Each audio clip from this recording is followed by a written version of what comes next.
Happy Monday, everyone. How are you today? I hope you had a good weekend. Good to see you, Wiggles.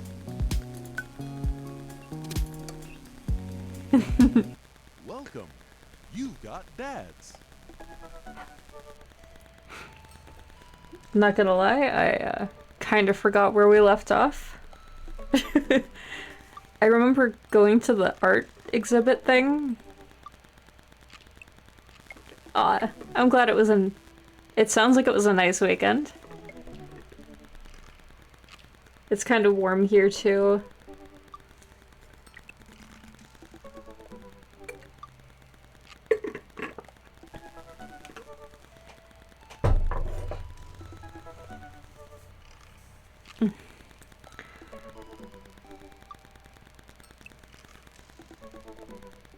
Yes, the punk concert. With a really awesome replacement song for copyright. Yeah, that was fun. So who do we want to contact? Who are we going for today?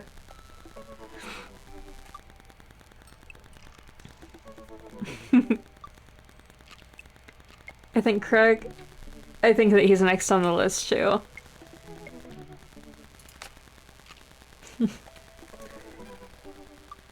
Craig Kahn, dad of 3, business entrepreneur and fitness enthusiast. Juggling work, family, and fitness is a tough gig, but someone's gotta do it. On a Friday night, you are most likely to get one last good cardio session in. If you had one thing to take with you onto a desert island, what would it be? A box of energy bars. What are your turn-ons? A sub 6 minute mile.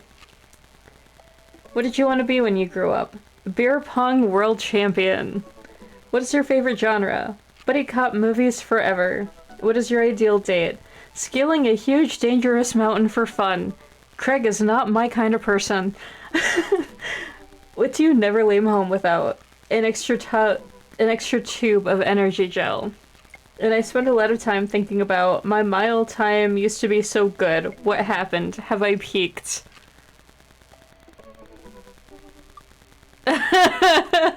Are we changing our mind about Craig, or are we continuing with this disaster?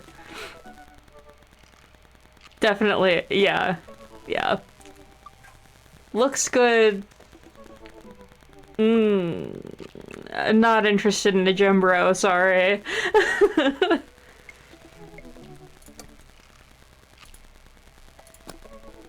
Back.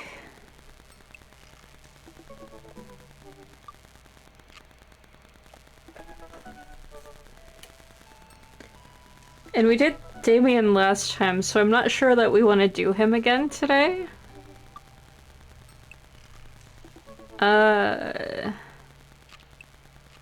I mean, absolutely, Damien is great. Do we want to try Robert? I know he's a little weird, but... yeah.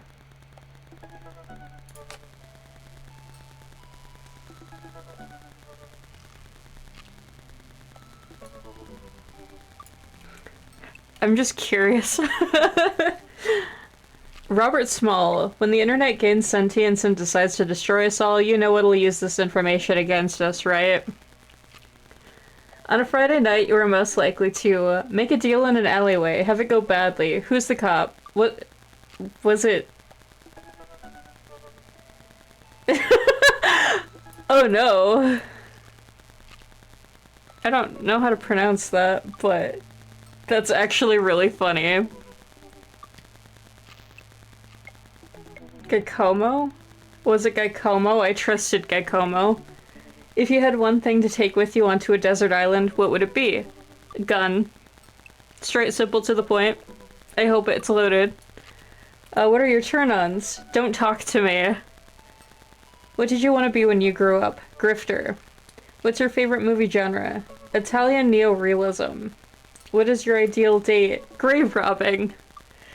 What do you never leave home without? At least 4 knives. Where do you keep them? Are they in different locations? Is it like one in each pocket kind of deal? I spend a lot of time thinking about, do you ever really look into a rabid animal's eyes? He sounds like he's having a mental breakdown.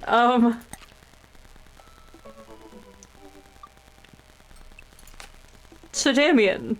Yeah?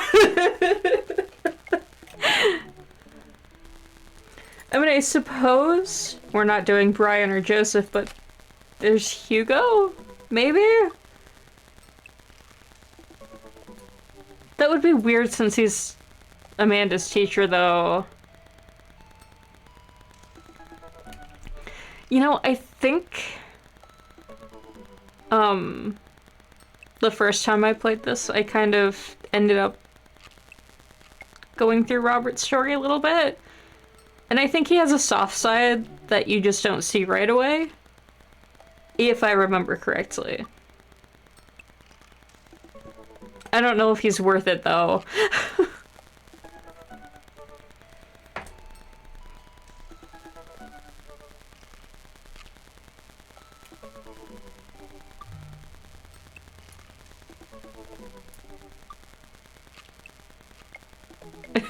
Not when you have Damien. That's true. So, I guess we're going Damien again, yeah?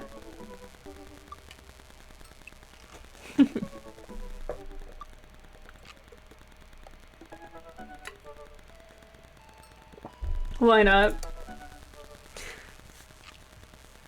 I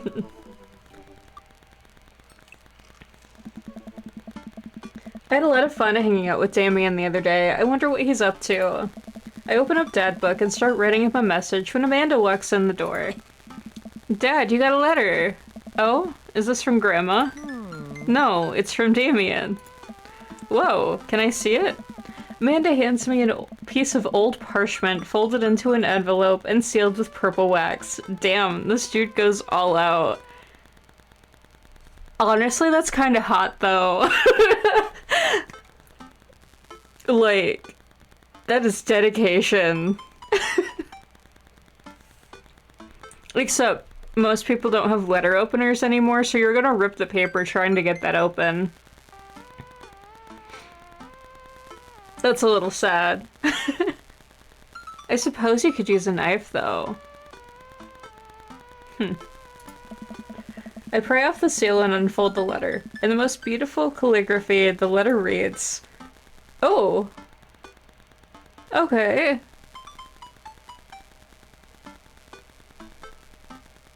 Yeah? Oh, that's really cool, though.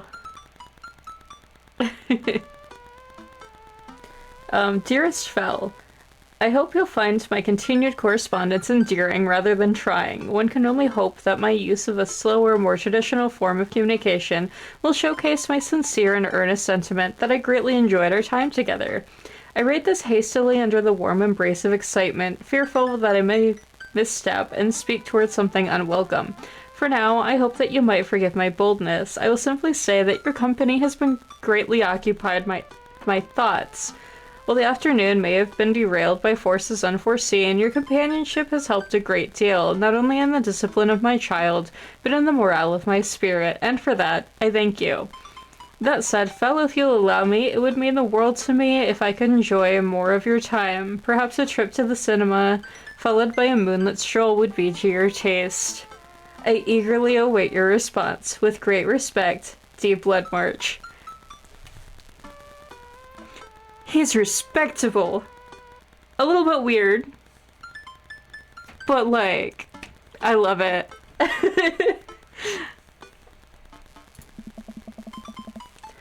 Amanda and I both look up from the letter. Wow. He's good. So you gonna catch a movie with him? Yeah, I better message him on Dad Book and let him know. Amanda slaps my laptop shut. You have to write him back. A real letter. But my handwriting looks like two toddlers fighting over a crayon. Mine too! Genuinely, my handwriting is chicken scratch. I can't even read it half the time. And I wrote it. Dad, you have to. He wrote you a letter. That's so cool. Will you help me? I need to class this up. Father, I was made for this. Here's what you do. See, I'm really jealous of people with good handwriting. I'd love to do calligraphy. And you'd think that it would be easier because it's like art. It's like painting more than it's like writing. I still can't do it, man.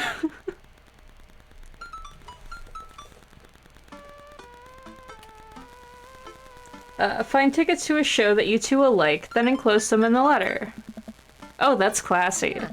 Amanda and I hop onto my laptop and pursue show times.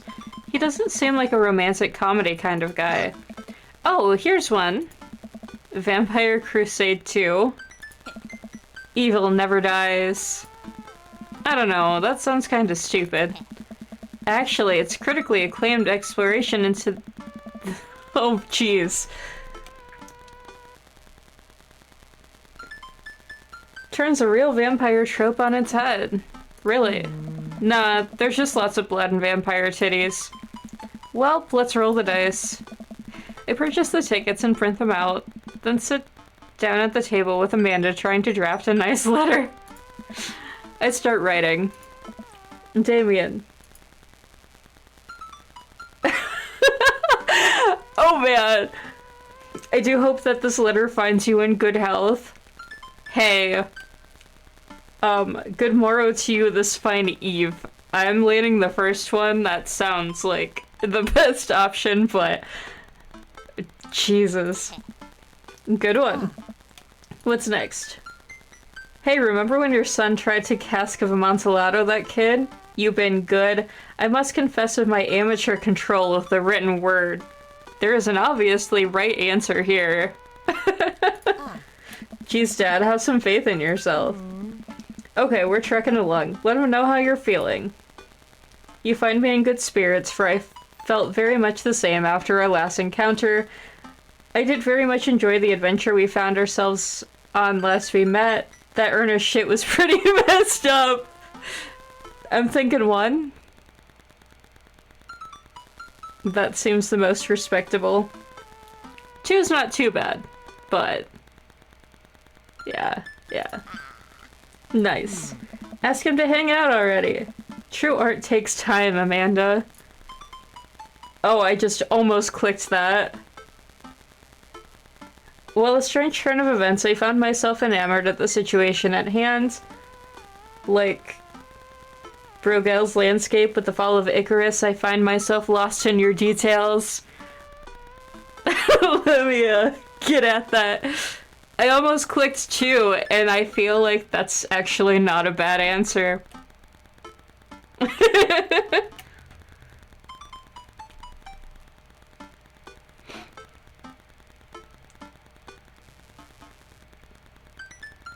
I feel like that's the best answer, actually.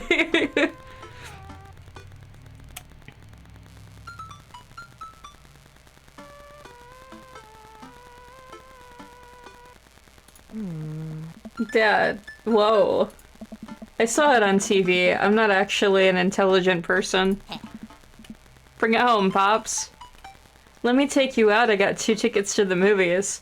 I would very much enjoy your company accompanying me to the cinema. It would bring me great pleasure to escort you to a cinema. To the cinema. You think 2? I'm thinking 3.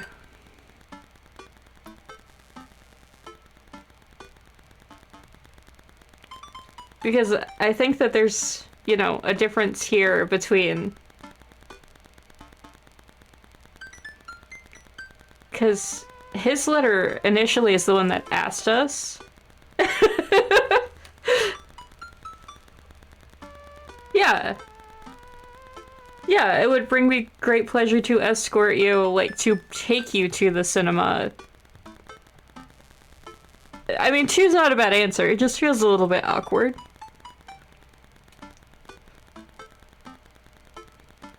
I mean, we can do two.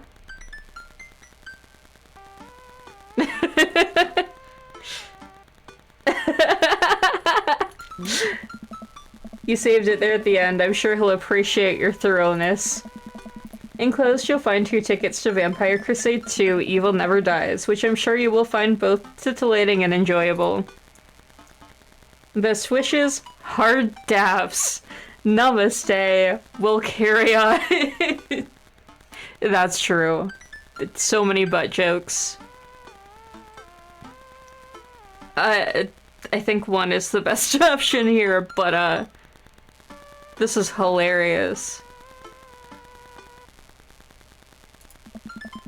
And then I sign my name. My full name. Fancier that way.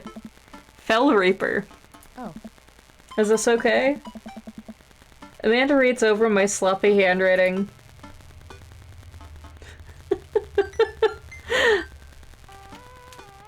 We got our full letter here.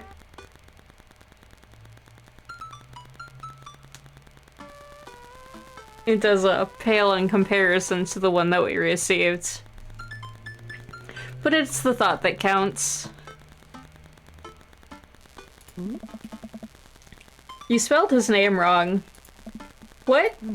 Nah, I'm just trying to keep you on your toes. Now all you have to do is seal it and put it in his mailbox. Can I seal it with tape? Yes. That's not authentic enough. I have an idea. I'll be right back. Amanda leaves the room and returns with a candle, a lighter, and a small piece of wood. I am scared. You gotta have a wax seal. She lights the candle, which starts to burn down and form a pool of melted wax. What's that other thing? Amanda pours some of the wax onto the folded letter and expertly presses the small piece of wood into it. She lets it dry for a second, then pulls the wood away, revealing... Here it is. Your sigil. Sigil. A little kitten with a bow on its head. Awesome. Scrapbooking stuff always comes in a clutch. Well, I guess all there is to do is to deliver it to his doorstep now, huh? Oh, I thought we were getting a carrier pigeon to do it.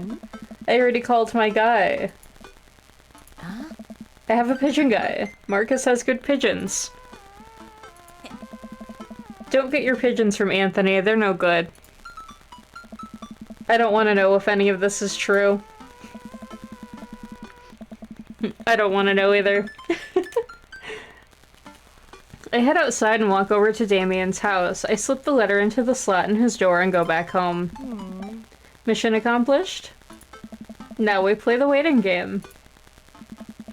The night finally rolls around where I'm supposed to meet with Damien. The next day he had left another beautifully crafted letter thanking me for mine and agreeing to the evening. Amanda helps me pick up a nice outfit and I show up in the theater a little bit early. It's a chilly night and the theater's kind of crowded, but it's still nice. How do you do? I jump at the sound of his voice and turn around to see Damien right behind me. You almost gave me a heart attack. How long were you there for? I don't know, I just walked up. My apologies for frightening you. Was that thunder? Is it gonna rain soon? I didn't hear anything. What? What? What? Oh no. Regardless, the hour grows close. Shall we take our seats in the cinema? I must thank you again for purchasing our tickets. Please, allow me to repay the deed in Sour Patch Kids, or perhaps Milk Duds. Adorable. I do that rule too. Like, most of the time. One person pays tickets, one person pays for concessions. I did that with movie friends. And sometimes still, you know, insist on that when, going out. Let's do it. We get in line to buy snacks. As we're waiting, I hear a familiar voice behind us. Oh no. See, it's not really fair necessarily. 'Cause like I think tickets tend to be $7.50 a piece and it's like 20 to 30 for popcorn and drinks, not including candy. So usually we swap back and forth on who pays for tickets and who pays for concessions. Just to, you know, somewhat keep it even over the course of everything. But we don't go very often. It's a small town, so... And they're not like the special 3D tickets or anything like that either. It's not an IMAX, it's just a normal.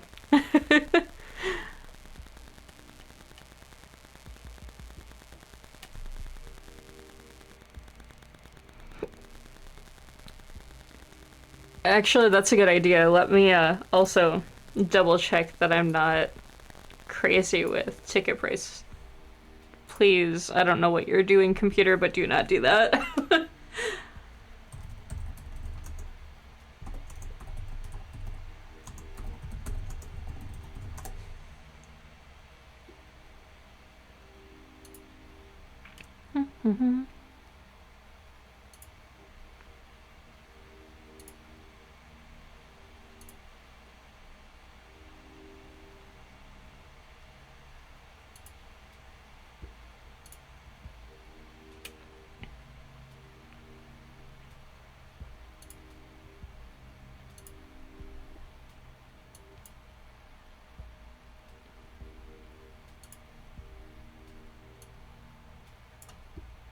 Oh, I take it back.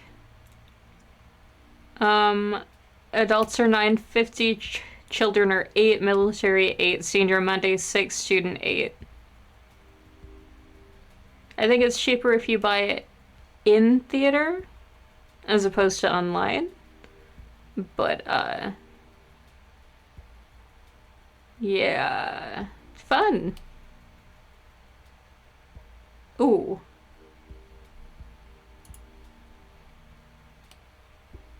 Yeah, that's expensive.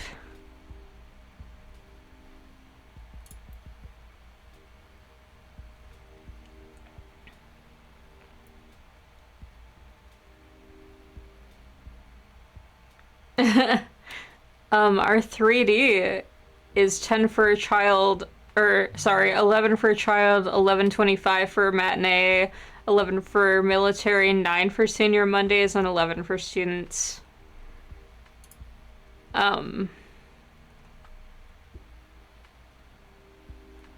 We also don't get to pick seats. You just show up and get what you get. Because there are no assigned seats, so everyone just sits where they want.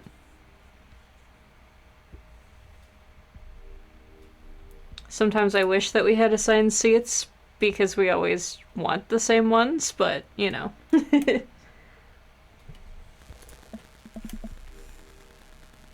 Oh no. Ugh, my dad's here. I turn around to find Lucian standing a few feet behind us with a gaggle of other goth kids. Ooh. That's a lot for a ticket.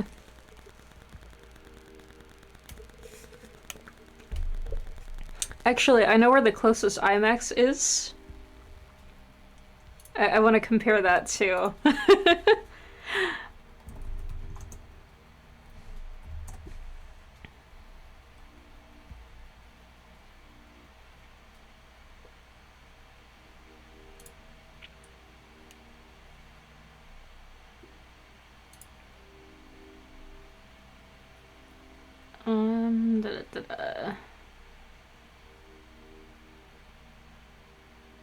Is it just IMAX or IMAX 3D?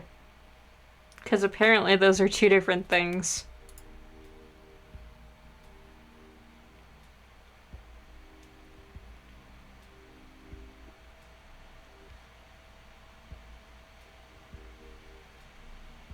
Oh, this one has assigned seats.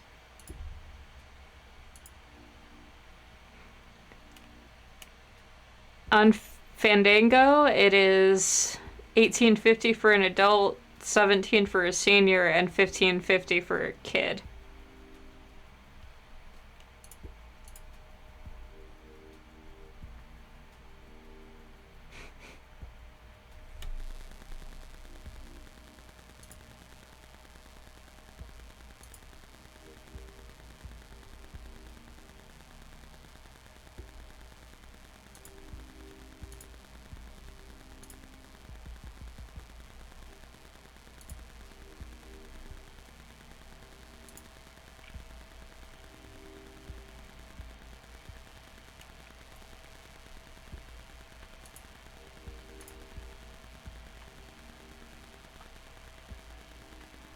Honestly, it's roughly the same for the IMAX 3D too. 1770 for an adult, 1650 for a senior, and 1530 for a kid. Movies are expensive.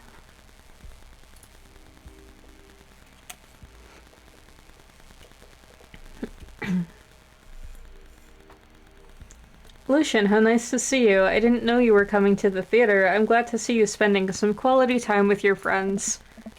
Whatever, Dad. Oh, And what movie will you be attending tonight? My friends are making me see some kids' movie about talking animals. I really don't care about it. oh.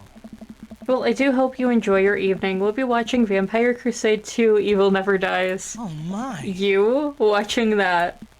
Yeah, I thought Damien would enjoy it. Ha, good luck with that, Dad. Lucian rejoins his friends and I look over at Damien. Good luck with what?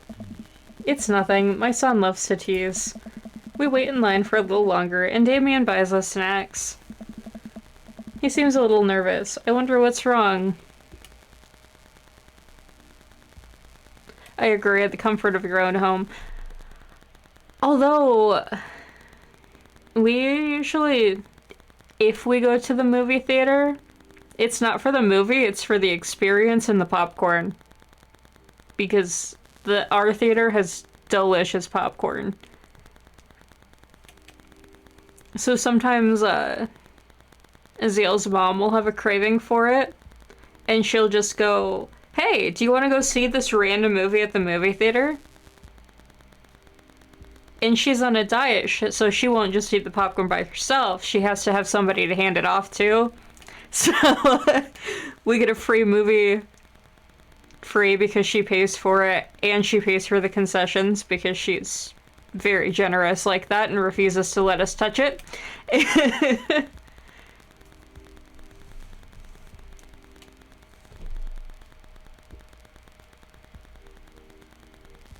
Yeah, that's understandable.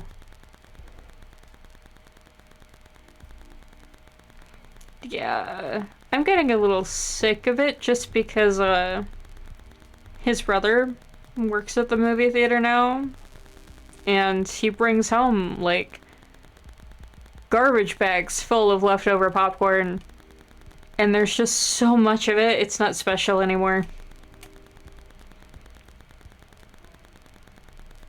It's a lot better fresh, to be fair, but yeah. Also, we don't... I mean, there are rude people, but they're few and far between. But it's also a smaller town, so... I don't know. It's a very small theater. Like... I know it's kind of franchised, but it's so small that it's named after the town. Like... the town, and then how many theaters, like, separate theaters are in the building. Like... It used to have more, but they took a wall out to make the main one bigger. And I still don't think that the new name has a good ring to it. But it is what it is.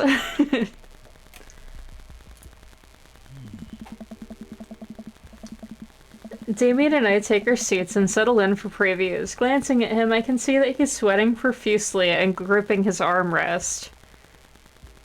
Is everything okay? Vampires, huh? Or the movie hasn't even started yet.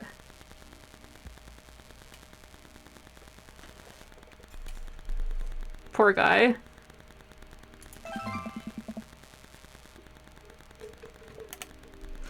Everything is perfectly fine. I'm so, excited for this film.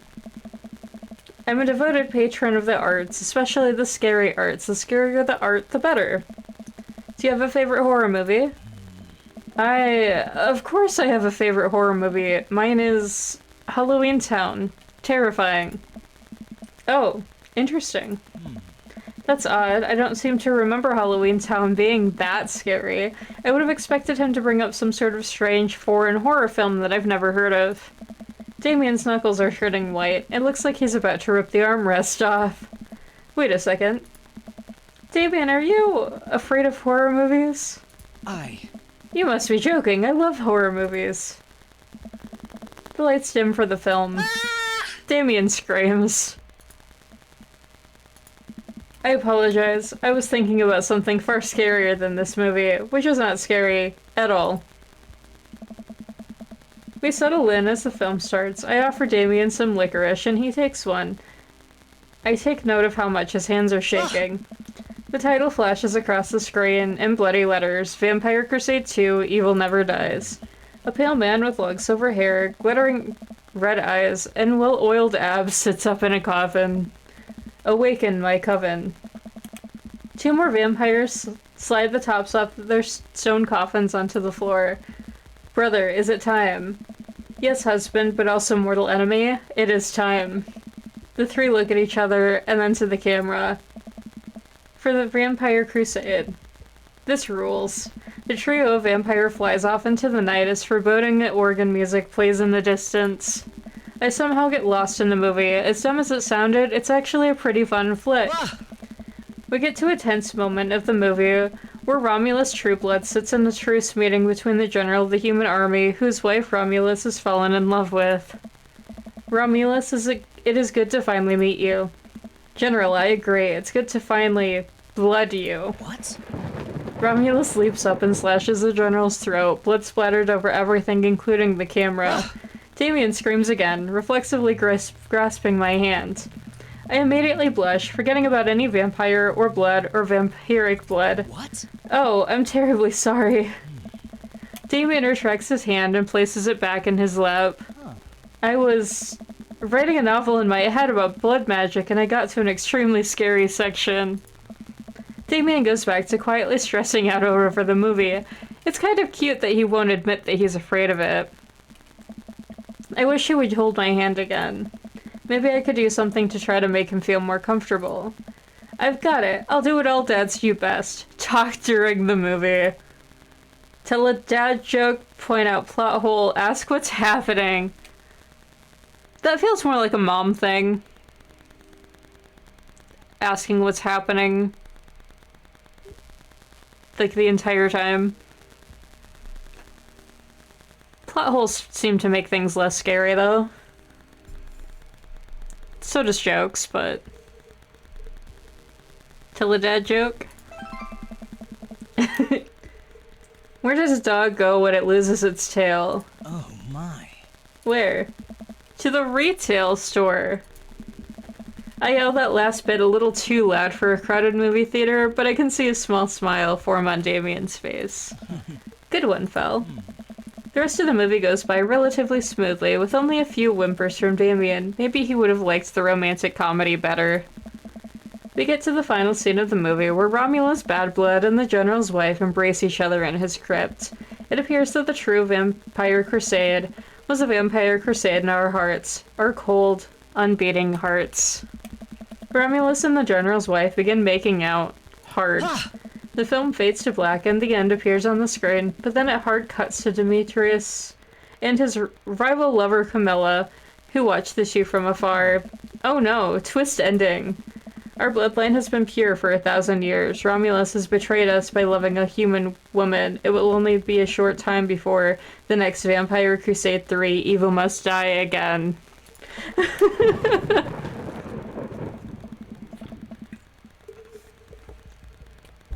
More thunder, more ominous organs, the movie fades out again, and a bloody question mark now accompanies the end.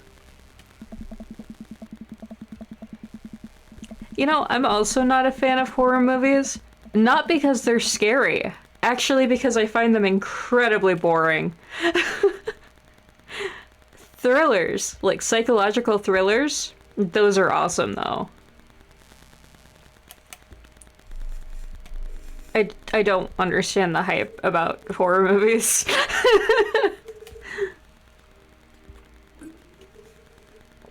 Like, I remember when Insidious was huge, and I watched it in the theaters with a friend. I watched it at a friend's house. We had it played in the school as like, I don't even remember what we were doing that day that we were watching movies in the school theater, but they played it there too. It's like, I don't understand.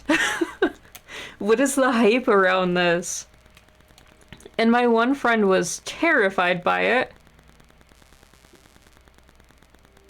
Like, specifically the Tiptoe Through the Tulips song at the end. It's like, why, though?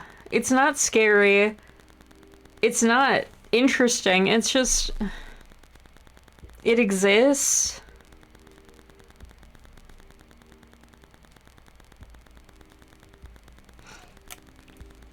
I don't think I've ever seen a horror movie that I actually genuinely liked.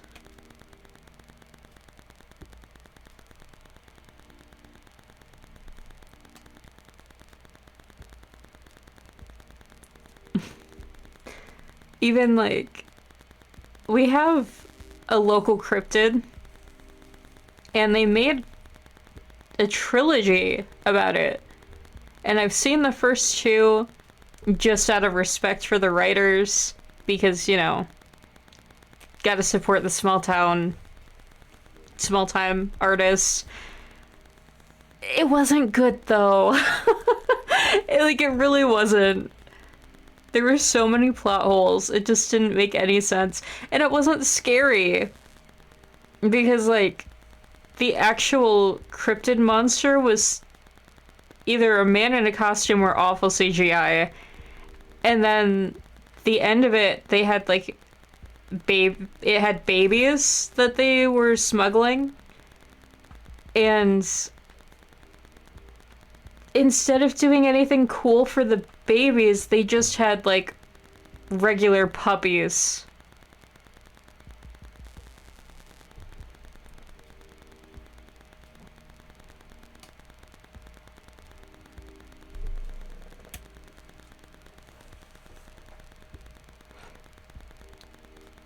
Yeah, that's understandable.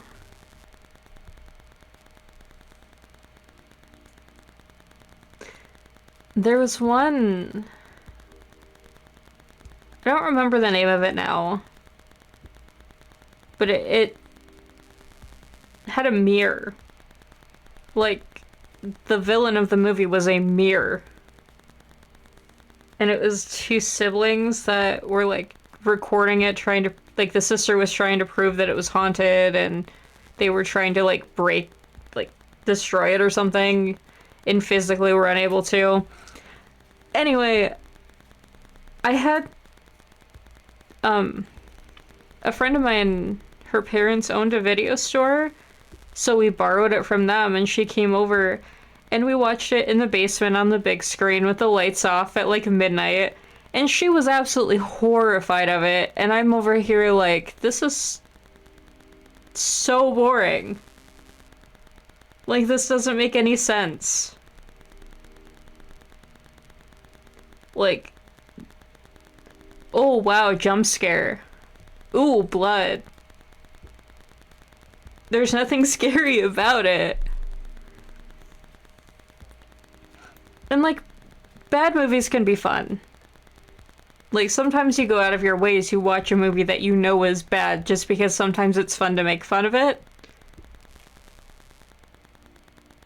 But to find horror movies generally scary is just kind of... I don't know.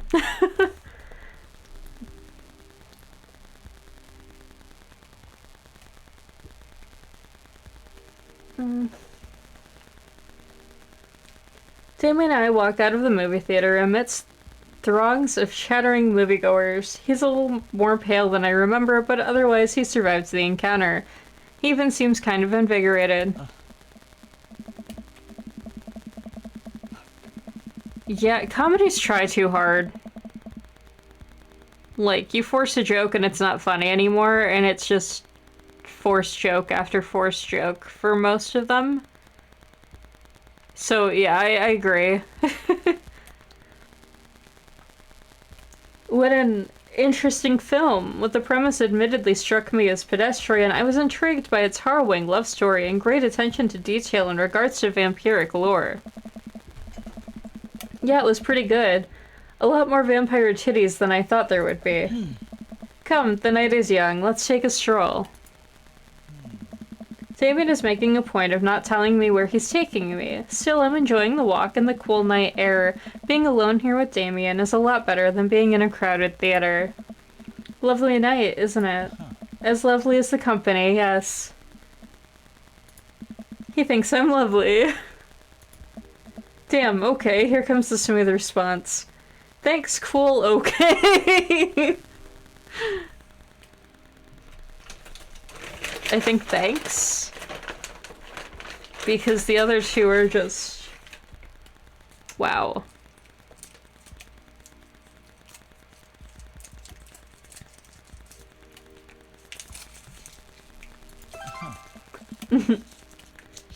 No problem. Crushed it. We both stand there feeling a little awkward. I'm sure am one smooth operator. Are you getting a little hungry? We can maybe stop off and grab something to eat. Worry not, friend. I have a plan. We turn the corner and are greeted by the gates of a cemetery? What? More hearts, yay! Are we going in there? A little bit of a Victorian flavor, Phil, trust me.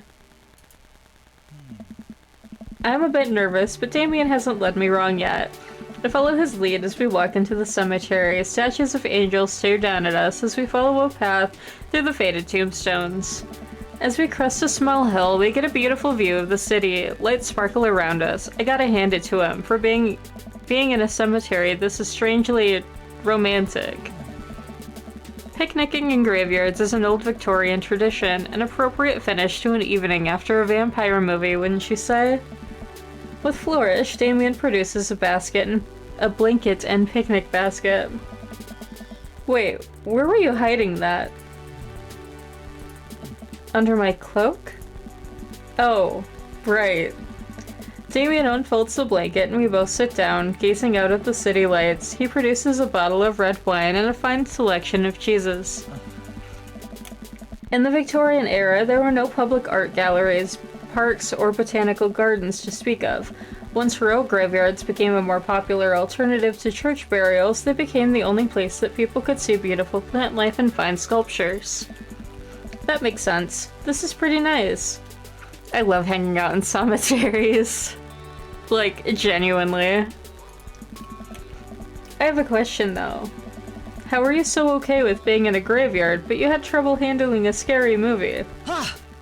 I wasn't... He sighs deeply. Okay, yes, I was extremely scared by that movie. I was not writing a book about blood magic in my head. I've never been good at those. I just feel as if because of how I look and act, people expect me to love horror films and I must play the part. Truth be told, I don't know if I have the constitution for them at times.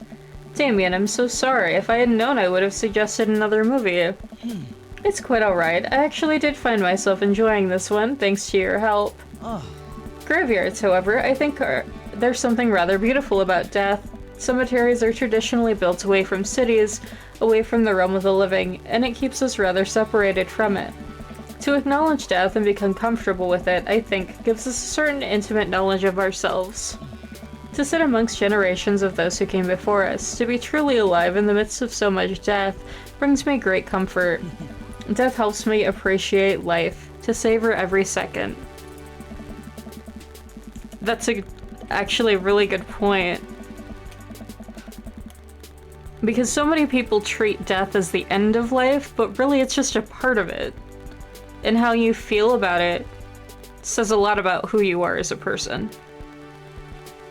If you're terrified of death, you know, it leads you to be a lot more closed off as a person than somebody who just kind of embraces it. You know? Which is a really weird thing to say. That a fear of death keeps you from living, but it does. Because you're too afraid to do new things, to try new things. Because you don't want to risk that.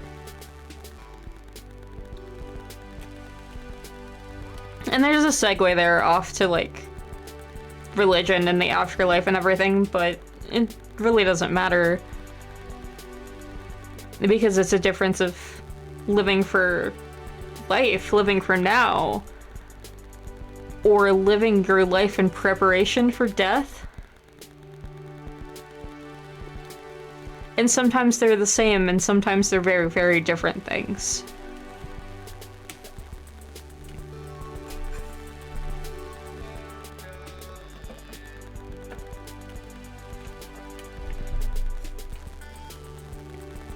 We sit and enjoy our food and wine. I don't feel scared anymore.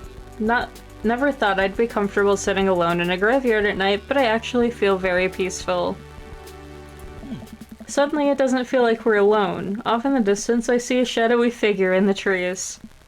What is that? I am not sure. It noticed us. I'm paralyzed with fear as it begins lumbering slowly towards us, its shape taking a more animal form, more feral. I look to Damien for help, but he's just as afraid and transfixed as I am. I want to scream, but it's stuck in my throat. The creature's getting closer, moving faster. Woof! Oh. It's a dog.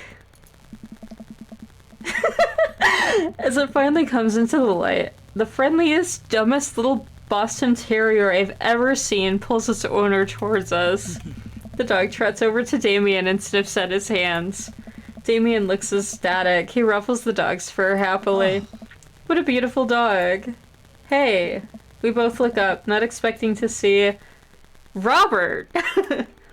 Thanks. Robert, what are you doing out here on this lovely evening? Hunting cryptids. What? What? I didn't know you had a dog. This isn't my dog. I found her wandering in the street.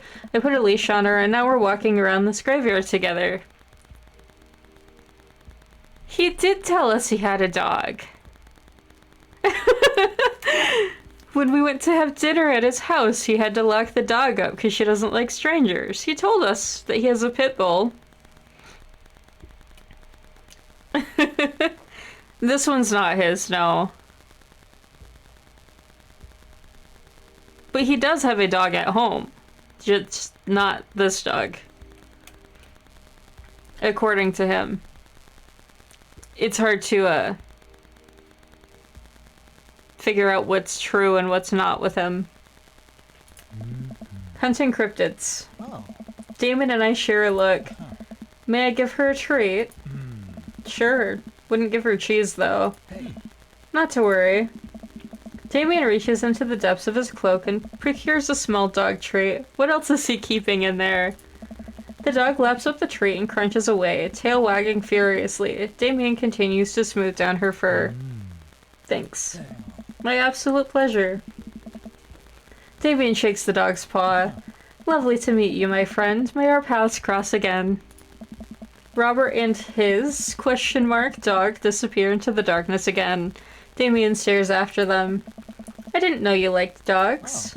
Victorians love dogs, actually. Most Victorian women of high fashion would always be accompanied by a small dog, such as a terrier or a Maltese. I think big dogs are nice, too. Yeah, man, dogs are cool. I do believe we had enough excitement for one night. What do you say we make our way home? Damien hops to his feet and extends a hand to help me up. I gladly take it, as my knees aren't what they used to be. He packs up his picnic basket and leads us out of the graveyard. As we begin the walk home, I take one last look at the cemetery. It really is beautiful. Like a proper gentleman, Damien walks me to my doorstep. Thank you, ever so kindly, for your company tonight. Damien, it was my pleasure. Val, if you allow me, it would bring me great joy to offer you a token of my affection. Damien reaches into his cloak and pulls out a folded, monogrammed handkerchief. He presses it into my hands. Wow, thank you, Damien. I will use it to dry my tears for those I've lost. I can't wait to sneeze on this. I'm gonna wave this at passing ships.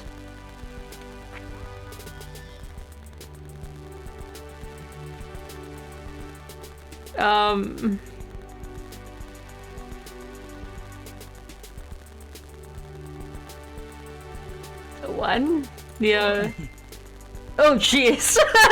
That was the right answer. A deaf not two, no. A noble purpose. Damien shuffles his feet. I just want to say that it's rare to find someone like you. Someone who's open to my eccentricities. It's nice to feel so accepted. Thank you. Damien gives me my hand a quick squeeze. Damien blushes and hastily retreats his hand. I must take my leave. Good night. Before I can say anything else, he's gone. Huh. I unlock the door and step inside. He's so cute. Like a whirlwind, Amanda rushes from the window and plops down on the couch, trying to look nonchalant. Hey Dad, what's up? Were you watching me from the window? No, I was just, Okay, yes. How was the movie? Lots of vampire titties. Yeah. Told you. But, as it turns out, Damien is Wait, Amanda doesn't need to know that. I'll keep it between me and Damien. Scary, cool. Yep, he's so cool it's scary. Nice save, Fel. Did you know that graveyards used to be a place to throw parties? Huh? I think I'm misremembering that. Wow, that's pretty punk. Actually, though, that's not wrong. The big cemetery in our town used to be the party spot, when my grandparents were young. They told us about stories about sneaking into the cemetery at night to party. I forget what they called it. I think it was like the witch's cauldron or something. There's this little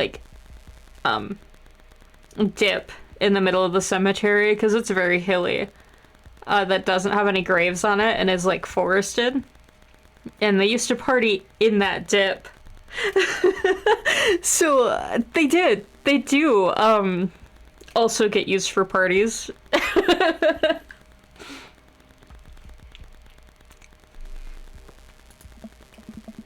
Also, we saw a dog. Definitely thought it was a werewolf for a minute though. How could you be so sure it wasn't a werewolf? How can you be so sure I'm not a werewolf? And how can I be so sure you're not a werewolf? Amanda's eyes narrow. I don't trust you. Nor I you. We make intense, wary eye contact for a second. Anyway, I'm calling it for the night. Don't stay up too late, will ya? I'll try not to howl at the moon past midnight.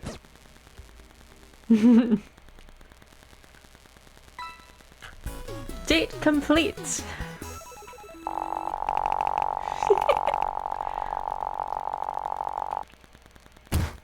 Are you familiar with the works of Corey Feldman? He simply slayed in Lost Boys. I love how these numbers are so arbitrary. Like, I don't think it matters. Like, obviously the choices matter a little bit, but to the extent that it makes it out to be, I don't think so. But, Handyman, Family Vacation, Fang, Goth, Horror, and Cemetery are some pretty interesting points here.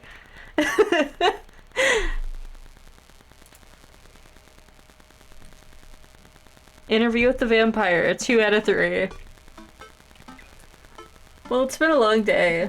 I'm just about ready to pack it in. After a few bites of ice cream from the freezer, I turn off all the lights and walk down the hall to my room. I wonder if Amanda's still awake. That kid needs some sleep. As I pass her room, I hear a faint sound, but can't quite make out what it is. I get a little closer. Is she crying? I knock gently on the door. Hey, Amanda? The crying immediately stops. Not right now. Her voice sounds strained. She sniffles. I need to make sure she's okay. I open the door. In the dark, I can see Amanda's outlined in the middle of her bed, knees hugged up against her body. Is everything okay? I don't want to talk about it. Did something happen or leave her alone?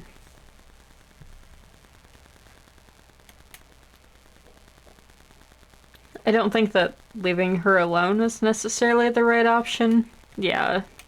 Yeah, because, she doesn't have to necessarily talk about it if she doesn't want to, but clearly something's been going on. Did something happen? No, nothing happened. Go away. Something must have happened, or leave her alone.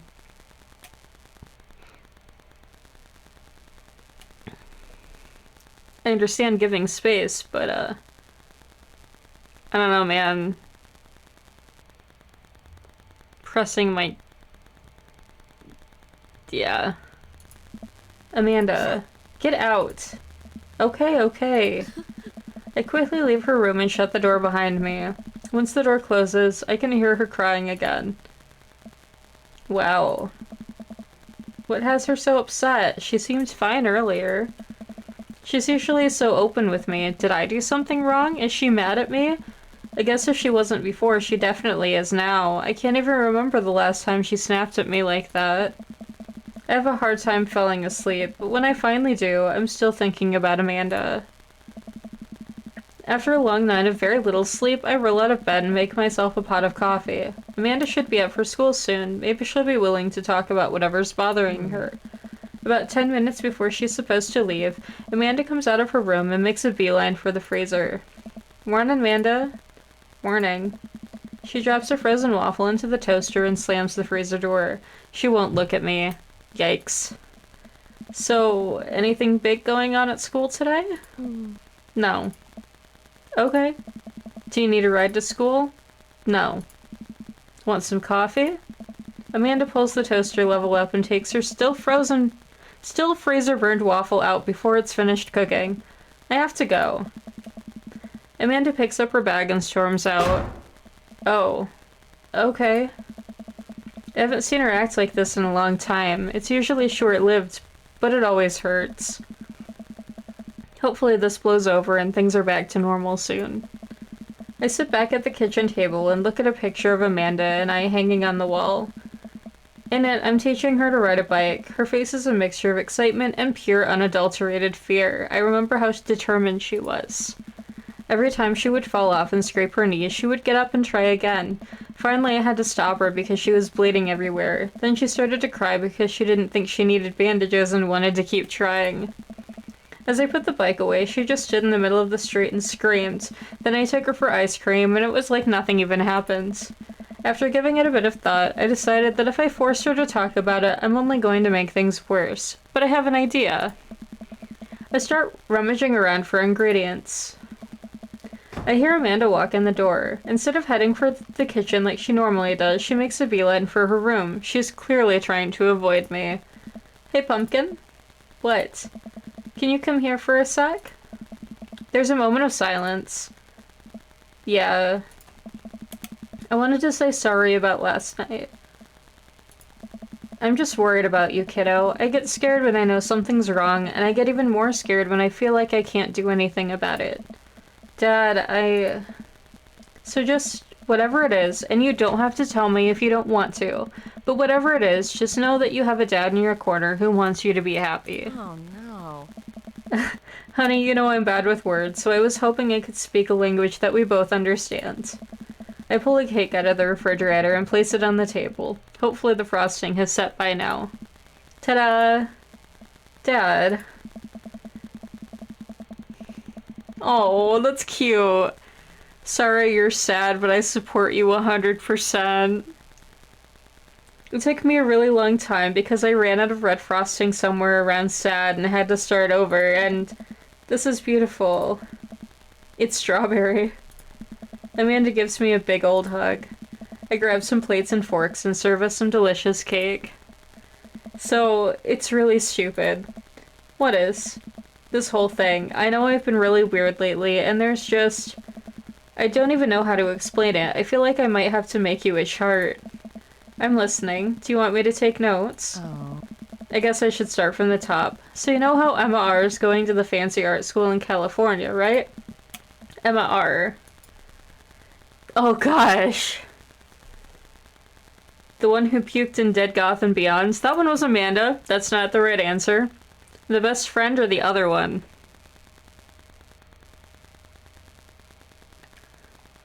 Was Amanda R the best friend or was that Amanda P?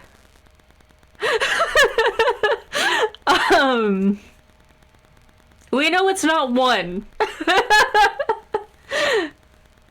Oh no. I'm assuming it's the best friend if she's upset about it. I know. I'm willing to take a gamble on 2. Alright. You got it. Wow, proud of you. Yay, we did it! Anyways, ever since she got the acceptance letter, I've been feeling like she's drifting away, you know? And she's been spending a lot more time with Grace and Emma P. Just thought it was all in my head for a while, but then I found out from Rosie M.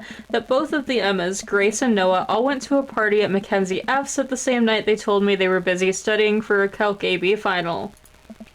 Yikes. So, another important piece of information is, God, this is embarrassing. I, have a crush on Noah, and, that's a thing. What? Whoa, I had no idea. I definitely didn't know that. Okay. You're a bad liar. So are you. I learned from the worst. Anyway, so the only person I told about the crush was Emma R, and she promised not to tell anyone. I didn't confront them about the party thing because I didn't want to start drama, and I just kept quiet. I just keep quiet and keep going about my business. Amanda sighs. And then one day I invite everyone out to get nachos at the mall, and after not texting me back for like 2 hours, even though none of them ever put their phones down, for more than 60 seconds, they all say they're busy. Like, simultaneously.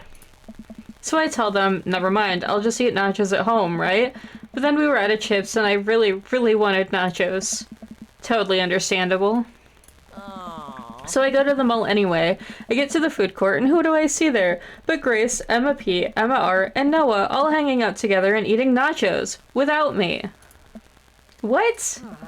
It gets better. I'm standing there by the escalators watching them, and I realize that Noah has his arm around Emma R, which is kind of weird, right? But then they kiss. No. Yes, I know. So I storm over there, and I'm like, hey. And Grace drops a nacho on her shirt because of course she does, and Emma R just, like, glares at me. Grace. Nothing is coming up. I don't know who that is. Grace is the boring one, the gossipy one. Did she poop the bed too? It's not 3. It's definitely one of the first 2. I do not know. I don't remember Grace either. The gossipy one? I know! Yes. Grace is the one nobody really likes. Or I guess that's me now. But anyway, nobody will say anything, and I'm just like, you guys suck. Which I realize is not the most eloquent thing to say, but I was very angry and very embarrassed, and I just wanted to get out of there. So I left, without nachos, might I add, which only further contributed to this shitty day, and immediately drafted a super long text to the group chat asking them why they've been so weird. And I wrote another one to Emma R asking how long the Noah thing's been going on, and sorry, I know that's a lot. You still following? I'm keeping track of this. I think we just asked what Emma R said. I'm not confused at all. Oh, okay. Get a load of this. Emma R says, you know what? Let me just read it to you. Yeah, that bitch. Amanda pulls out her phone and reads, word for word, in a arduously long string of text messages. Can you believe that? I cannot believe that, or I can believe that. I did not read those in order.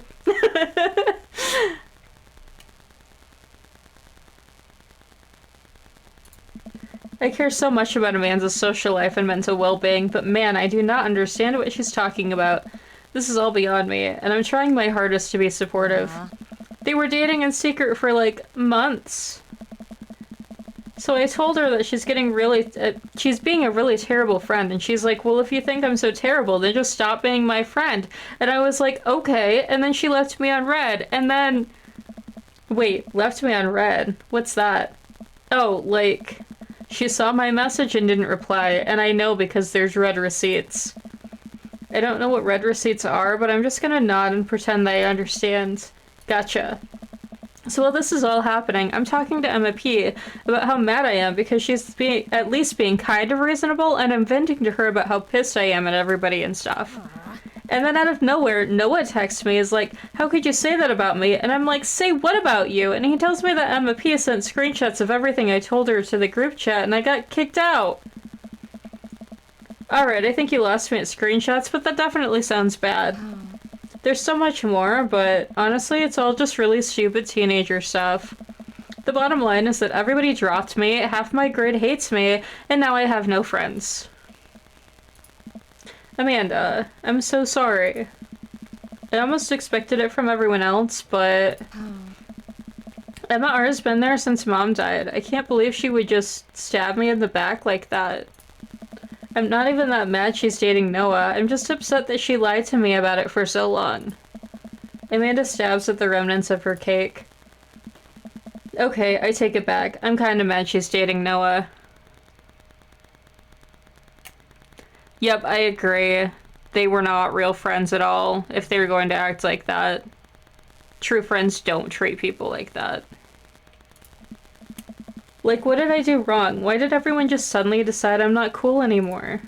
Why wasn't I enough? I don't understand. And as mad as I am at everybody, like, I miss them, Dad. Amanda looks so dejected, I almost can't take it. What could I possibly say to help? Anyways, that's it. That's the whole sword tale. Thanks for listening. Tune in next week for more hot gossip. Wow. I know, it's pretty dumb. It's not dumb. It's not dumb at all. No, it's a stupid thing to be upset over. Amanda, your feelings are real. Don't ever be mad at yourself for having feelings. I guess. Unless you've secretly been a robot who's been approximating human feelings this whole time. Dad, if I was a robot, I would have transformed into a monster truck a long, long time ago. But seriously, I know you probably don't want advice, but I feel like it's my duty as a dad to bestow upon you a few nuggets of fatherly wisdom. Not all friendships last forever. Real friends don't do that, or high school sucks.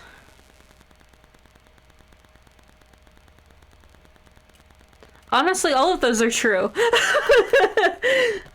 But yeah, real friends don't do that. When you get older, you start realizing the sort of people you want to associate yourself with. Do you really want to surround yourself with people who would do something like that to their friend? It takes a lot of work to find and maintain meaningful relationship. High school was fine for me too, to be perfectly honest. It's just that teenagers suck. So... like, the high school experience was fine, but I was a loner and didn't associate with people, so I missed out on all the drama.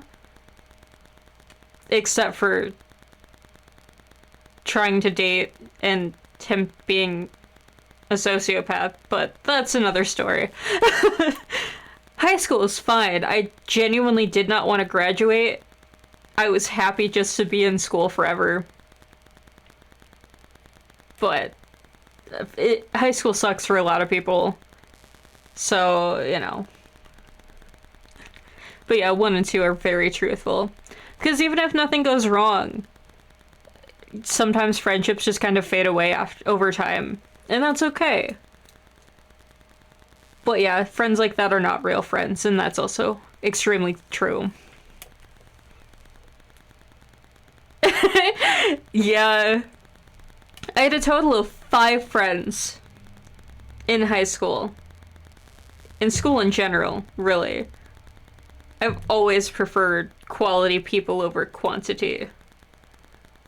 I don't understand the super popular people that have like 20 people on rotation. Like, how do you even manage?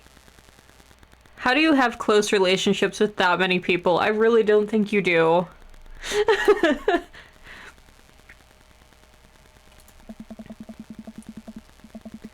It took me a long time to figure that out myself, and I wish I had learned it sooner. If the other person isn't putting the effort in to show you how much they care, it's not worth it. You're not beholden to being their friend. Ultimately, I think this says way more about their character than it does about yours, because you're amazing, and if they can't see that, well, that's their problem. I'll keep that in mind. I look down at the table. Did we just eat that whole cake? Ah, Yes, we did just eat that whole cake. Well, good talk. Amanda gets up to go to her room. Before she closes the door, she turns around. Hey, Pops? Yes? Thank you. You're always welcome. Love you, Amanda. I love you too, Dad. Oh. I think it's really sweet that they voice acted that. Aww. Welcome. You've got dads. This game is so memey, yet somehow surprisingly wholesome.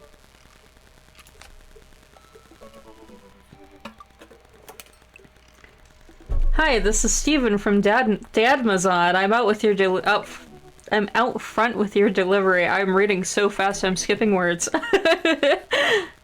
But yeah, and real. These are some very real situations. Oh, okay, yes, I'll be right down. Wait, no, sorry, I need to put on pants first. I can't find my pants, but I'm wrapped from waist down in duvet. Are you cool with that?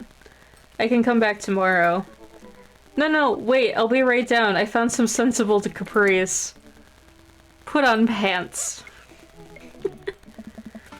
Ooh, I got a package. Wonder what it is. Oh, I bet it's that package of socks that I ordered. I open up the box and start pulling the packing peanuts out. Man, these socks are eek. And you thought this...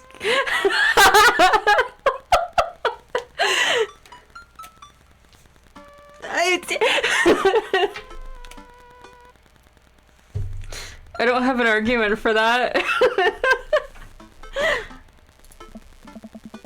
Okay, that's definitely not socks. It's...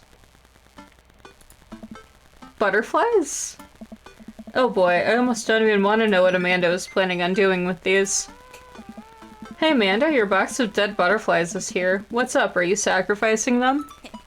What? You ordered butterflies? You can order dead butterflies online? Wait, so these aren't yours? It probably is from Damien, yeah. No, but I'm definitely ordering some right now. Okay. Love you.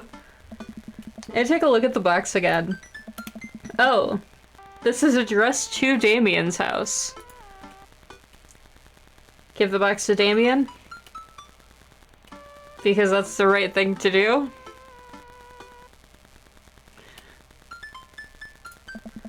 I should take it over to him. I jog over to Damien's house with the box. I pull back his door knocker, but suddenly the door opens.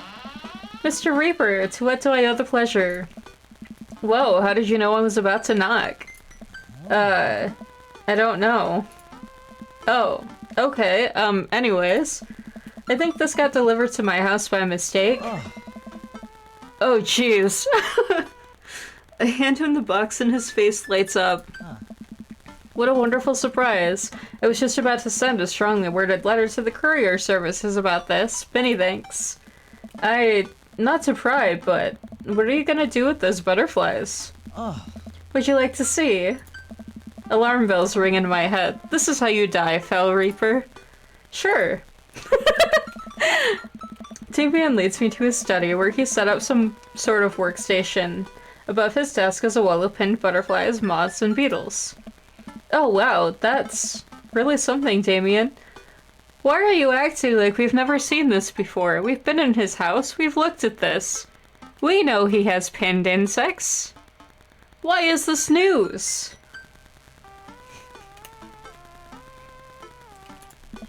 I'm quite proud of my little collection. You do all of this yourself? Of course, I find it rather relaxing. How do you... It's simple. Here, let me show you. These aren't quite ready yet. These aren't ready quite yet. They'll need to be rehydrated overnight so they'll be easier to work with. I have some over here that are ready to pin. Damien takes a seat in his desk while I hover behind him. He picks up a little triangular paper package and snips off the edges. He pulls out an all-black butterfly and shows it to me. I'm rather excited about this one. It's a turquoise swallowtail. He gently opens the wing, spreading the butterfly out on the table. The back of the wings are gorgeous, iridescent green color. Oh, and the pigment on this one is so nice too. Anyway, painting a butterfly is actually very simple. It just requires a delicate touch. First, I'll put a pin through the thorax. Damien slides a pin through the middle of the butterfly and places the butterfly on a piece of styrofoam. He carefully arranges the antenna with forceps and begins placing paper and more pins on and around it. He does this so effortlessly that it's almost hypnotic. I have a frame here that I think this one would look quite pretty in, but I'll still need to let it sit for a couple of days until it's ready. And then what? I remove all the pins and put it on display with the others. I take a close look at Damien's collection. One with bright blue wings keeps drawing my eye. This one's so pretty. Damien takes it off the wall. Ah yes, that's a blue morpho. One of my favorites too. I used to have a pinned blue morpho butterfly. I used to collect pinned butterflies. It was my favorite as well. He hands the small frame to me. Here, I think this would look lovely in your home. Oh, I couldn't take this. I insist. Believe me, I have more than enough. Thank you. If you ever have an interest in pinning some insects yourself, you know where to find me. Yeah, I think I'll leave that up to you. I feel like I'd probably break them in half with my butterfingers. Nonsense. You have beautiful, steady hands. You would make a fine taxidermist. Am I blushing? Damien walks me to the door and gives me a warm smile as I leave. Do take care of yourself, Fel. Thanks for allowing me to share this odd little hobby with you. Welcome. You've got dads. Aw, that was so cute.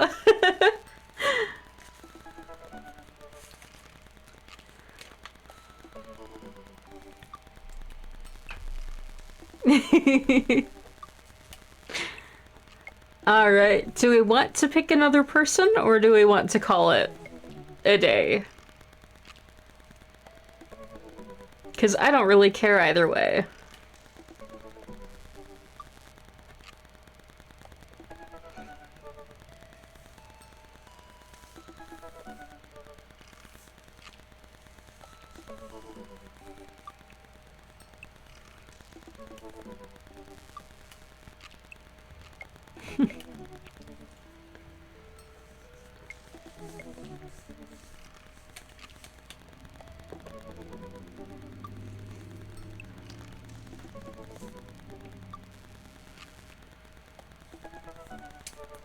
Oh no. Oh.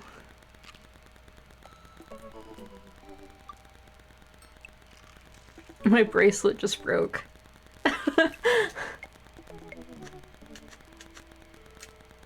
It's nothing a little super glue won't fix, but damn, that's upsetting. I think we still have some somewhere.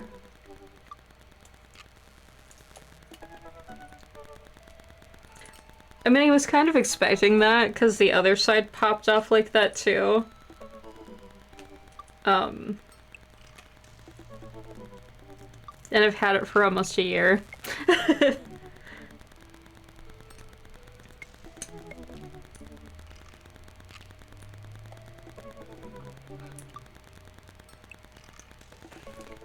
Yeah, you'd expect better quality from a $40 bracelet.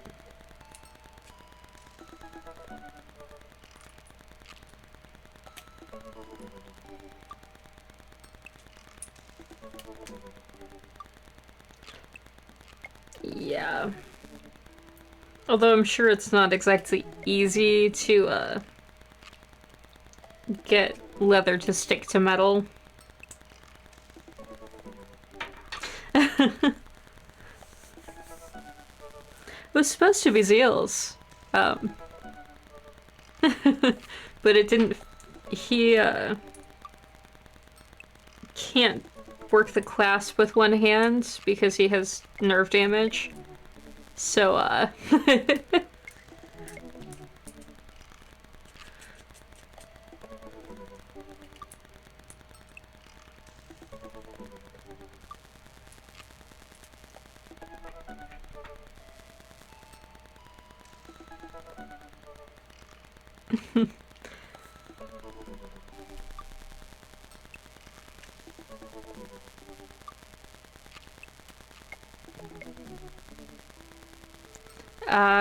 Yeah, this one's kind of weird.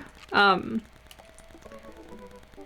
mean, the pulleys are nice, but they can be a little bit difficult at times. But this one's like an eye and hook situation, but not like a clasp. It's got the one part that's looks like an anchor, and then the other half is just like. I'll send pictures, because I don't really know how to explain it. Like keyhole type thing that you pop it in and it just kind of rests against itself.